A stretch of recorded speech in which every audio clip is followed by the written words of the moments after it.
Good morning, guys. It's cold, real cold. One-legged trapper here. You see we got the moon still high, so I don't know if it's anything like yesterday. You're gonna have a lot of midday movement, especially with as fast as it dropped. We're sitting at about 11 degrees this morning, but obviously one of those deals. If you're seeing my face, we got stuff going. So I'm gonna head over here. This set's been sitting for a while, and yeah, usually my biggest coons are caught in my coyote sets, and this guy's a toad. So we're gonna get, you turned around so you could, but this set's been here pretty much all week, and it finally connected. I thought it was a coyote with how big he was. Ooh, he's a mean little bastard. But we're gonna call him Bob because I don't think he's got a tail on him. So, but he's a big one. All right, we'll get him dispatched and then keep on down the line. I think it almost looks like we might have another one down here in one of them coon cuffs. So, what? He's a tough guy. All right, guys. We'll keep you posted if we get anything else. All right, guys. We're on the fox farm here, and I'm just joking. It's just a coon. I know you thought we were gonna catch him, but the closer I get to him, the bigger he's getting. He's kind of a butterball. All right, we got a few more. Yeah, so that's what we got going on there. We'll keep you posted, keep you in the loop if we catch anything else. Hopefully we got another fox in one of them snares. So, hey guys, we're gonna do our closeout here. We ended up with just 2 coons today. Oh yeah, look at those are the ones that don't make it in the house. There's a couple good ones in there. A couple dead heads, but yeah, most of those are shot. They have tags on them. If you're looking at this, they're just shoved in the skull cavity. I rip them off and shove them in there when I'm done boiling them. But anywho, I wanted to give you guys a little bit of a rundown on how to cape deer. As you guys, if you guys are following along on Facebook or been paying attention, my brother and I shot doubled up yesterday on midday bucks.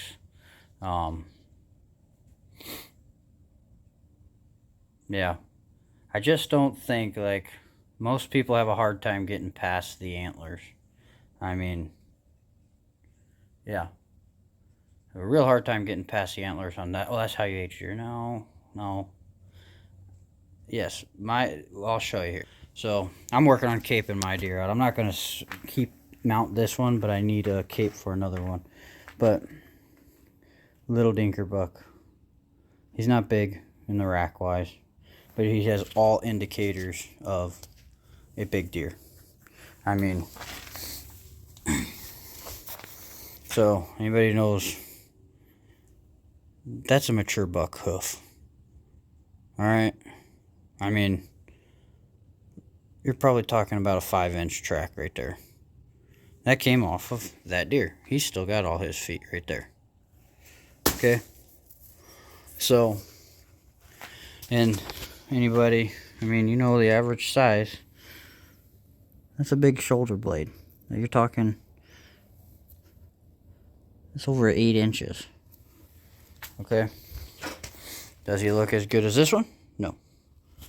But, yeah, so this is what we got. I'm going to show you guys kind of a rough run of how to cape these guys out. I'm working on this guy. You can see my incision here. Like I said, I'm all about helping you guys out in the field. I know a lot of your western hunters, you guys like to come over here and go between the ears and split them all the way up. Does it make it easier for you? Heck yeah, it does. Does it make it shittier for your taxidermist? Heck yeah, it does. So what we recommend doing is punch your hole to the base of the rib cage, right at the sternum. Gut back, reach up from there to gut everything. Start there and come all the way around. All the way around. Alright? Peel that down. Now, you'll always have problems on the feet, and I've watched other guys struggle it. Alright? Again, we're trying to give your taxidermist as much as he can work with. If you can get to here, mid to calf, cut it there, cut the whole foot off like I did on mine. Makes it a hell of a lot easier when you're peeling the cape off. Alright, now when you go, I'm getting about there now, to your taxidermist, I've noticed, because like I said, I kind of help out with some fleshing and stuff at my taxidermist. Most guys get past here, it gets hard, and they puss out and cut it off right there. Alright, because most guys don't do anything with the necros. Cape them all the way down to the base of the head, or within one vertebrae of the head, but get it all the way down to the base of the head.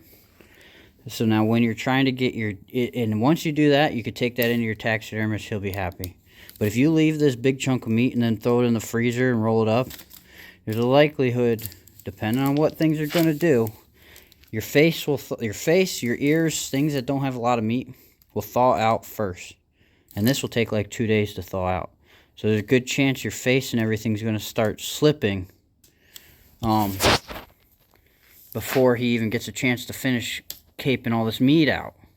So if you're going to do it yourself, to pull the skull out, and you just want to, you're shooting deer like this, like I am, and saving the capes, Y incision to here from both bases. Alright, split it up to only about here, just enough.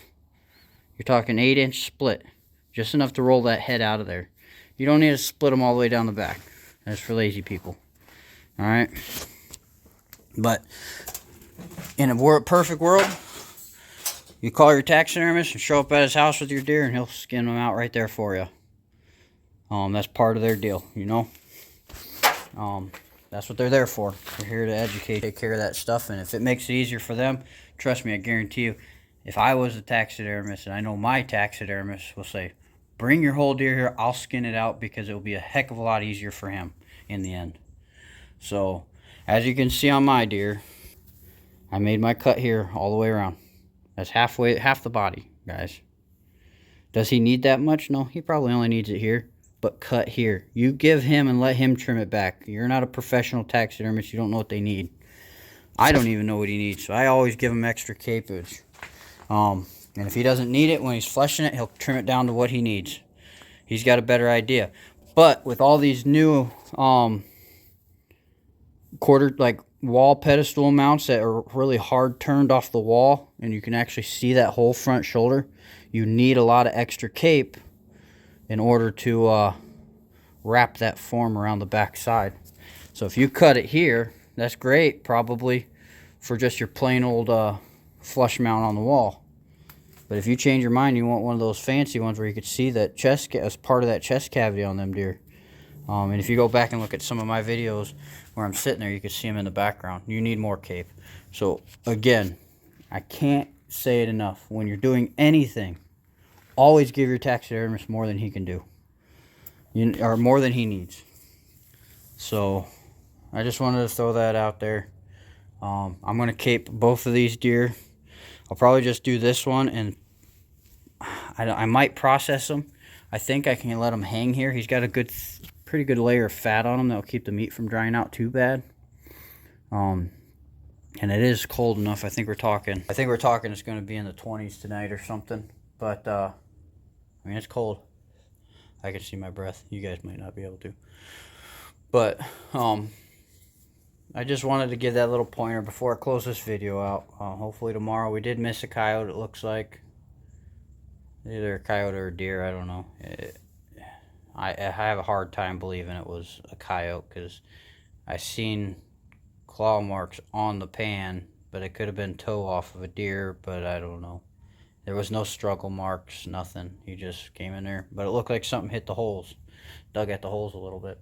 So we'll see. We did see 2 coyotes just running the line. One was walked past 3 of my sets.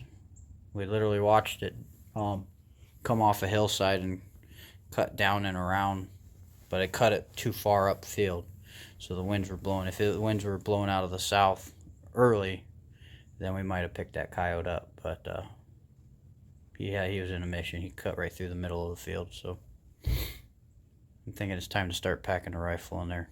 So We've seen 2 today that could have been shot. They were within 500 yards of the truck, so. But, alright guys, well, we're gonna leave you at that. If not, guys, keep hammering, quit your bitching, don't be lazy, and just get in there and get the job done. That's what we're all here to do. So, just keep the grind on.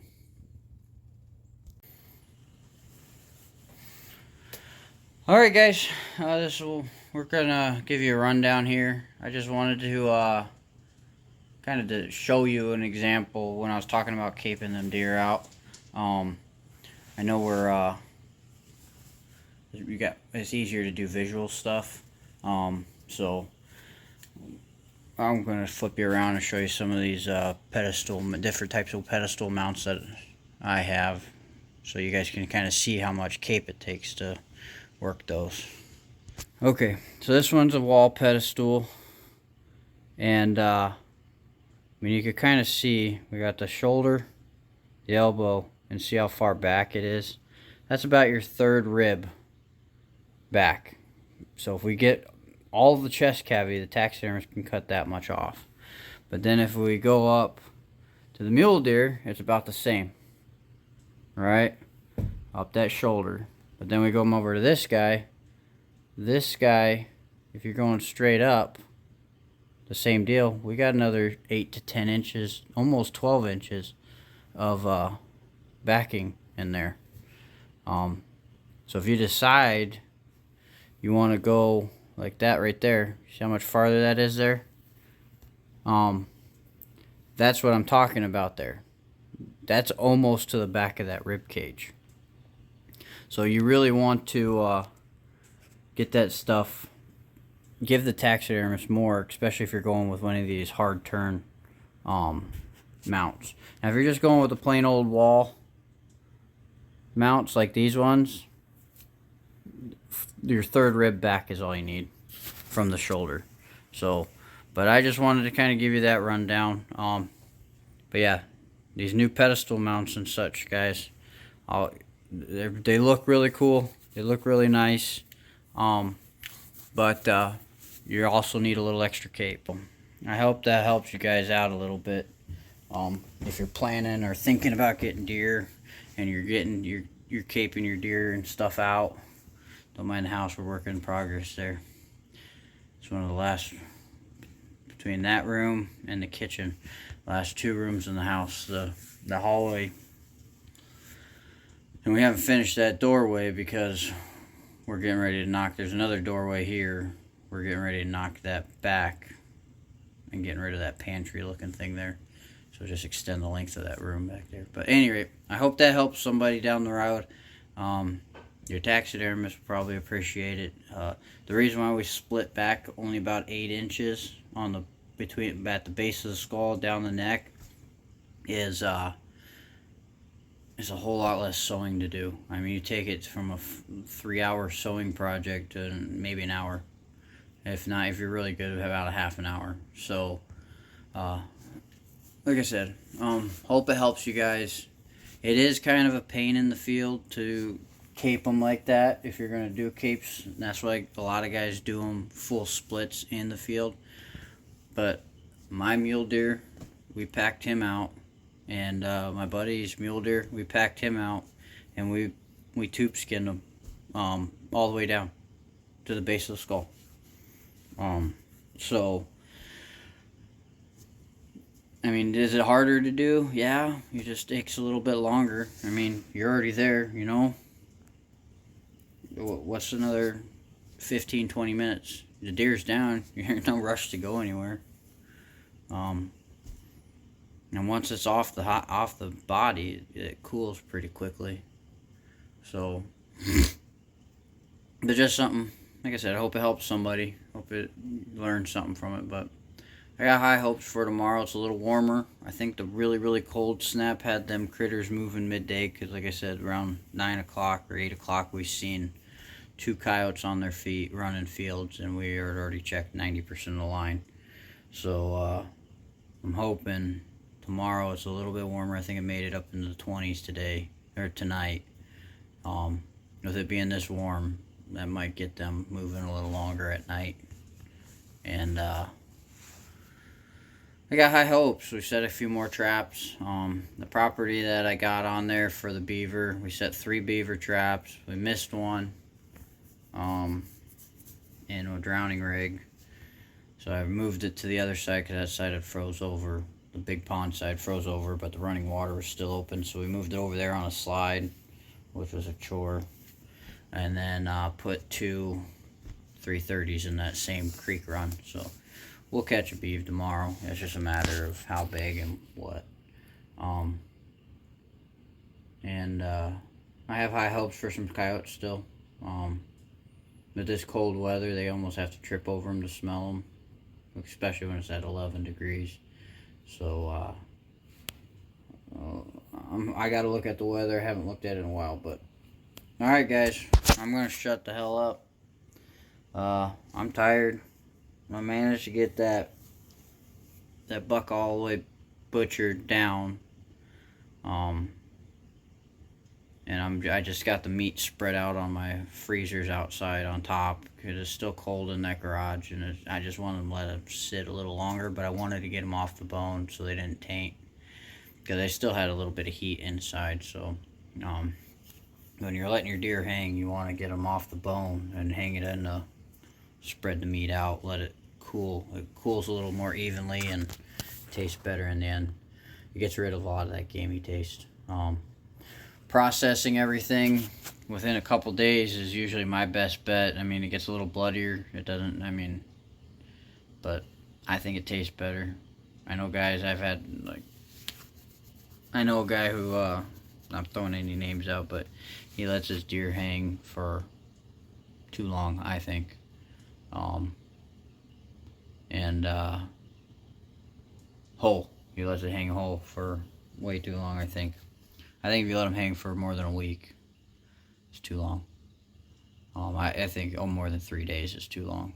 But every time I eat over his house, I get sick. So I quit eating over there. Or I butcher his deer for him. So yeah, but I got that done. I got the fox skinned out.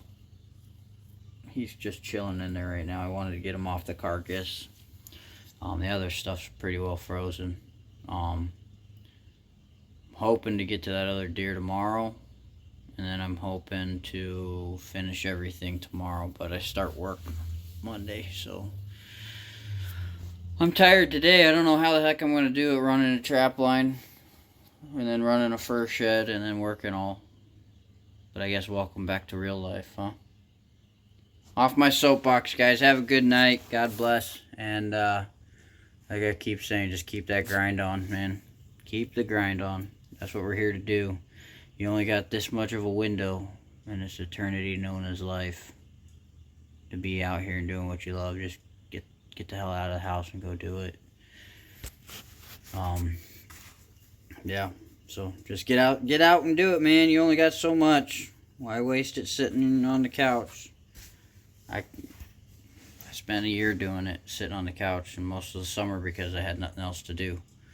But I still tried to get out fish. I wish I would have got out and did more deer scouting. It probably would have been a better season. If you guys yawned, I'm sorry. But yeah, you only got so much time in this world. Get out of the house. Go do it. Spend time with your family. Spend time with the kids. Take the kids out. Do something.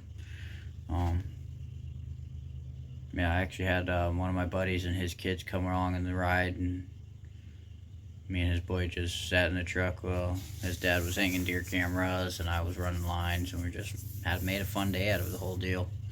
So, yeah, like it's a common rule, man. If you could take a kid out there, it's such a blessing. Yeah, there's such blessings, man. Our life's fading out, and theirs is just coming in. So try to teach them as much as you can before you go. That's what I'm trying to, but my kids don't listen, so I teach other kids because they listen. If you got kids, you know what I'm talking about. All right, take care, guys.